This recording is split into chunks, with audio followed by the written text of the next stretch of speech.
21वां दिन है और आज का प्रश्न है भारत छोड़ो आंदोलन में बिहार के आज़ाद दस्ता की क्या भूमिका थी। आइए देखते हैं कि आज के इस प्रश्न का आंसर सभी लोगों ने कैसे दिया है और इन प्रश्नों से आप क्या सीख सकते हैं। आप भी अगर हमारे साथ जुड़ करके प्रतिदिन निःशुल्क आंसर राइटिंग करना चाहते हैं तो वीडियो के डिस्क्रिप्शन में दिए गए लिंक से आप आकर के हमारे टेलीग्राम को ज्वाइन कर सकते हैं, जिसके थ्रू आप डेली आंसर राइटिंग चेक करवा सकते हैं। ये पहली कॉपी हम इवेलुएट करते हैं। आज़ाद दस्ता एक क्रांतिकारी संगठन था जिसकी स्थापना जयप्रकाश नारायण ने 1942 में भारत छोड़ो आंदोलन के दौरान की थी। संगठन की एक अलग परिषद बिहार की मधुबनी में सूरज नारायण सिंह के नेतृत्व में भी स्थापित की गई थी। संगठन का उद्देश्य सरकारी मशीनरी और सैन्य प्रशिक्षण को असमर्थ बनाना था, जिसके लिए क्रांतिकारी गतिविधियों में हिस्सा लेने वाले पुरुषों को तैयार करने के लिए शिविर स्थापित किए गए। ठीक है। पहला प्रशिक्षण शिविर नेपाल में स्थापित किया गया, जहां कुछ लोगों को ये जो 6 लिख रही हैं थोड़ा सा कुछ हट के लग रहा है।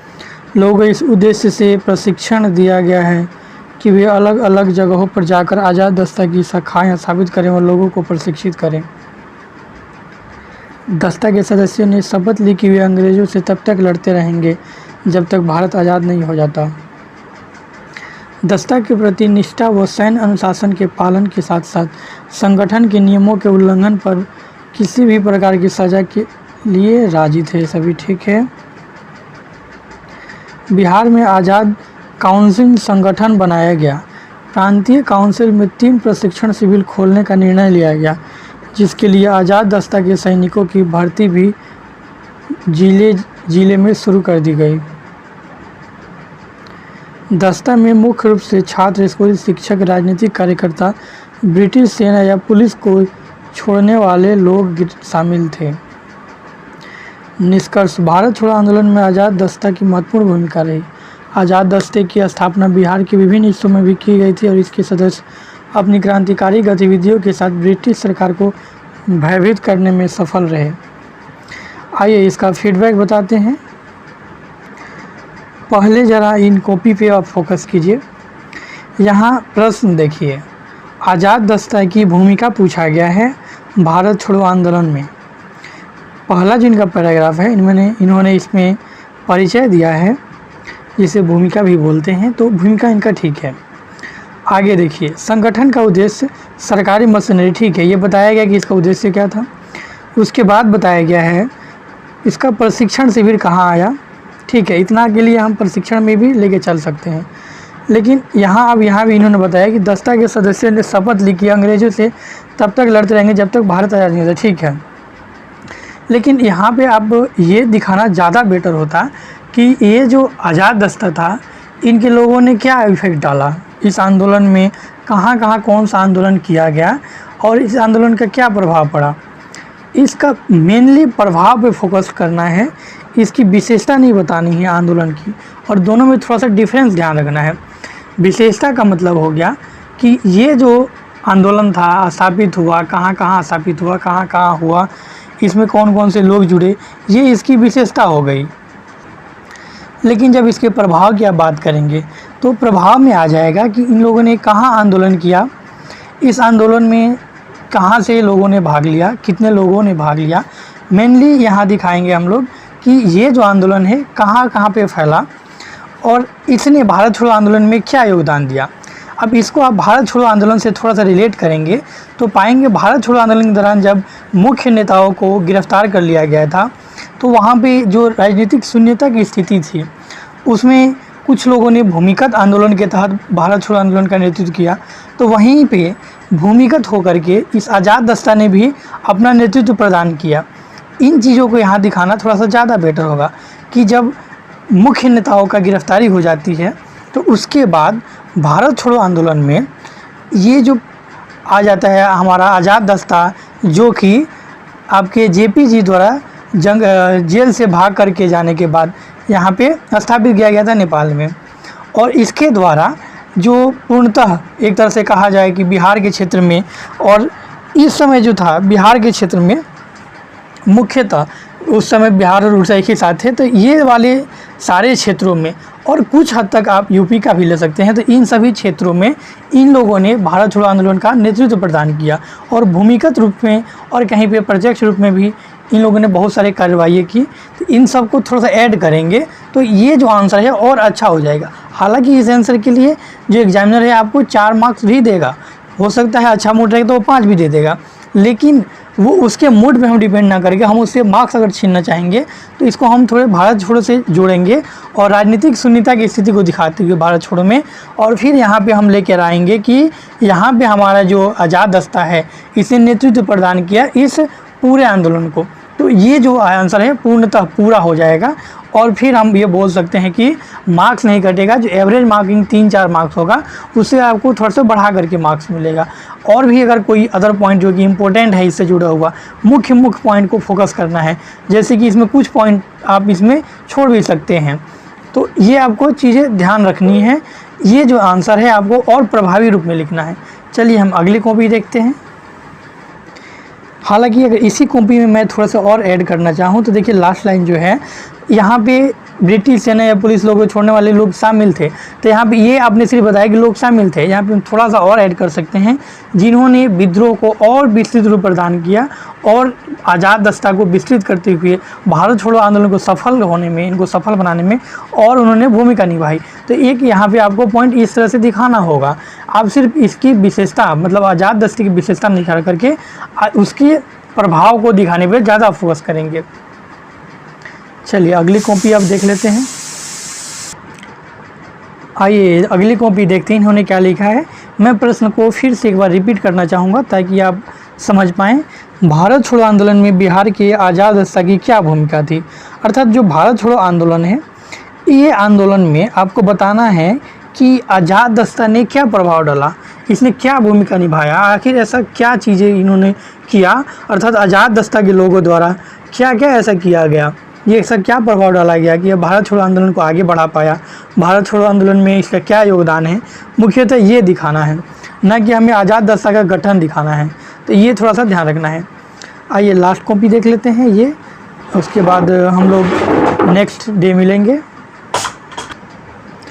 आइए कॉपी देखते हैं। भारत छोड़ो आंदोलन भारतीय स्वतंत्रता संग्राम की अंतिम लड़ाई थी। इस आंदोलन के दशा में जयप्रकाश नारायण द्वारा स्थापित आज़ाद दस्ता की भूमिका अत्यंत महत्वपूर्ण रही। ठीक है। प्रमुख नेताओं की गिरफ्तारी एवं सरकार की दमनात्मक कार्यवाही ने क्रांतिकारियों को गुप्त एवं छापामार प्रणाली अपनाने के लिए बाध्य किया। नेपाल में जयप्रकाश नारायण के नेतृत्व में आज़ाद दस्ता का गठन हुआ। बिल्कुल यहाँ पे जोड़ करके दिखाया गया है, एक घटना को दूसरे से जोड़ा गया है। पूरे जो प्रकरण था 1942 का, उसको जो है आज़ाद दस्ता की भूमिका को दिखाने का प्रयास किया गया है कि नेताओं की गिरफ्तारी और सरकार की दमनात्मक कार्रवाई के बाद, ठीक है, उसके बाद हमारा उदय होता है आज़ाद दस्ता का। और इसका जो है क्या इफेक्ट पड़ता है अब देखते हैं। इसका उद्देश्य से तोड़ फोड़ की घटनाओं को अंजाम देना और छापामार युद्ध के लिए इसका उद्देश्य तोड़ फोड़ की घटनाओं को अंजाम देना और छापामार युद्ध के लिए किया गया था। ठीक है, सेंटेंस थोड़ा सा टूटा हुआ लग रहा है, ये द में हलन देना भूल गई हैं। हाँ, तो यहाँ पे थोड़ा सा ध्यान रखना है। अच्छा देखिए यहाँ पे मैप में भी दिखाया गया आज़ाद दस्ता का गठन क्षेत्र राजविलास जंगल। ठीक है। राम मनोहर लोहिया ने संचालन का कार्य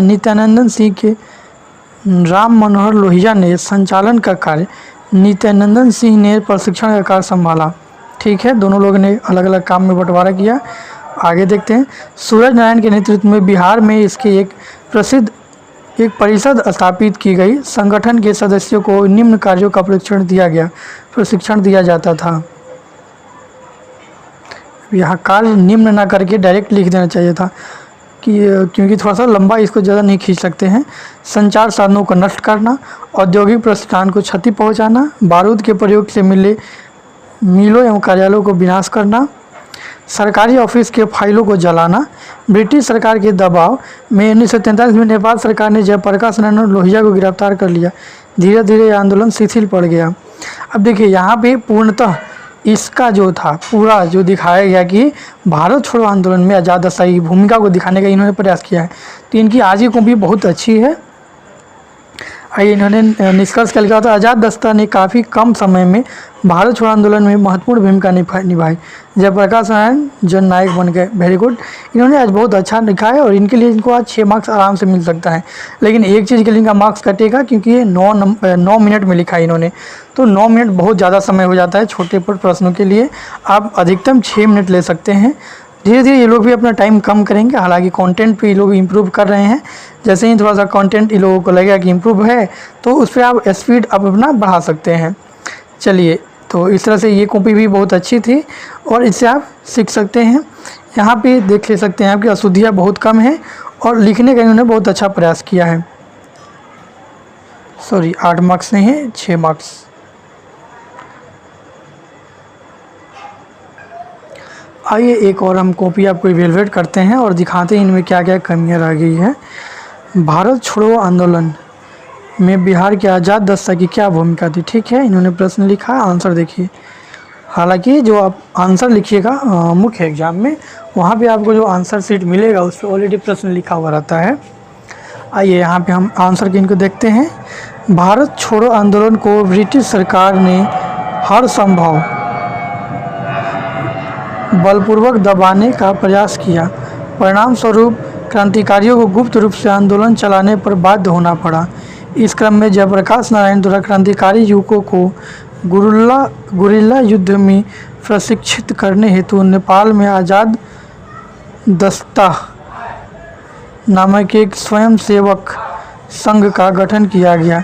नेपाल में ही आज़ाद दस्ता का अखिल भारतीय केंद्र था तथा उसे कुछ ही दूरी, ये दूरी थोड़ी से अच्छे से नहीं लिखा गया है, पर बिहार प्रांतीय कार्यालय बनाया गया। वहीं की एक पहाड़ी पर रेडियो स्टेशन बनाया गया तथा इन स्वयंसेवकों को रेडियो से प्रचार प्रसार किए जाने की व्यवस्था की गई। इस रेडियो के संचालन का दायित्व राम मनोहर लोहिया को सौंपी गई। बिहार प्रदेश के लिए इससे संबंधित एक आज़ाद परिषद का गठन किया गया जिसके संचालक सूर्य नारायण सिंह को बनाया गया। मार्च अप्रैल 1943 में नेपाल को राजविलास के जंगलों में राजविलास के जंगलों में आज़ाद दस्ता का पहला प्रशिक्षण शिविर आरंभ हुआ था जिसमें बिहार के 25 युवकों को आग्नेय अस्त्रों को चलाने की प्रशिक्षण दी गई। इस प्रशिक्षण शिविर के निर्देशक सरदार नित्यानंद सिंह को बनाया गया था। ये एक एक्स्ट्रा पॉइंट हो गया, आपको इसके संचालन में इतना अंदर ना जाकर इसके प्रभाव को दिखाना ज़्यादा बेटर था। युवकों में जो हिंसा तथा संघर्ष की भावना पनपती जा रही थी, यातायात को क्षति पहुंचाना, तोड़फोड़, हथियार और औजारों का प्रयोग करता। भागलपुर के सियाराम ने वहीं में आज़ाद दस्ते का मतलब सेंटेंस ये लोग का जो है लग रहा है भोजपुरी वाला वर्ड आ जा रहा है। दस्ते का गठन किया जिसमें उन्होंने ब्रिटिश सरकार के खिलाफ लोगों को संगठित किया। नेपाल में प्रशिक्षण के बाद जयप्रकाश नारायण को जेल में, मतलब प्रशिक्षण के बाद या प्रतिक्षकरण, पता ही नहीं चल रहा क्या लिखे हैं ये, जेल में डाल दिया गया। ये सेंटेंस में कुछ गलतियां हैं।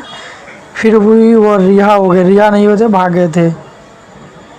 यह कहा जा सकता है कि भारत छोड़ो आंदोलन में आज़ाद दस्ता ने महत्वपूर्ण भूमिका निभाई।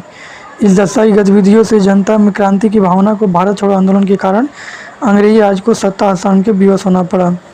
ठीक है, इन्होंने लिखने का प्रयास किया है। देखिए कुछ अशुद्धियाँ भी हैं, ये धीरे धीरे ठीक होंगी। ये कॉपी से आप देख सकते हैं कि आप गलतियाँ क्या क्या नहीं करना है। इन्होंने भी लिखा है और इनको 2 मार्क्स मिलते हैं। मेंस में भी इनको जो मुख्य एग्ज़ाम होगा इस तरह के हैंड राइटिंग और कुछ टूटे फूटे वर्ड के साथ भी 2 मार्क्स वहाँ भी आपको मिल जाएंगे। लेकिन आपको 2 से संतुष्ट नहीं होना है, 5 तक फोकस करना है, 4 तक ले ही लेना है हाल में। यहाँ पे आप देख सकते हैं क्या क्या गलती थी जो कि आपको नहीं करनी है। जैसे यहाँ वर्ड फॉर्मेशन में था, कुछ सेंटेंस में गलतियाँ थी, कुछ ज़्यादा फैक्ट हो गए थे।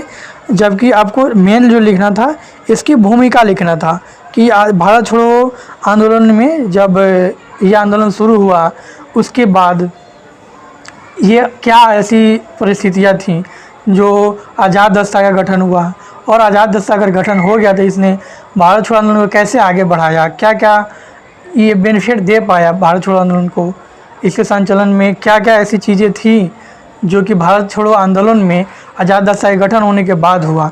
तो इन चीज़ों पे आपको फोकस करना है। बुक में थोड़ा सा आपको रिसर्च एंड डेवलपमेंट पे काम करना है, कुछ बुक्स पे आपको और काम करने का, कुछ कंटेंट और लिखना होगा, और इस तरह से आप भी अच्छे लिख पाएंगे। हालांकि ये 8 मार्क्स का क्वेश्चन है और बहुत ज़्यादा आपको करने की ज़रूरत नहीं है। आप देखेंगे इससे पहले जो मैंने कॉपी लिया था उस पर 5 या 6 मार्क्स उनको मिला था, तो उतना भी अगर आप लिखते हैं तो ठीक है, उतना भी आपको 5 मार्क्स आराम से मेंस में दिला सकता है। और आपको क्योंकि ये 8 मार्क्स का है तो ध्यान रखना है कि टाइम लिमिट में इसमें रखना है, थोड़ा सा 1-2 पॉइंट कम भी रहेगा तो चलेगा। तो इन सारी चीज़ों को ध्यान में रखते हुए आप लिखना शुरू कीजिए। आप भी अगर हमारे साथ जुड़ना चाहते हैं तो हमारे टेलीग्राम पे ज्वाइन हो सकते हैं। मिलते हैं अगले दिन, तब तक के लिए जय हिंद।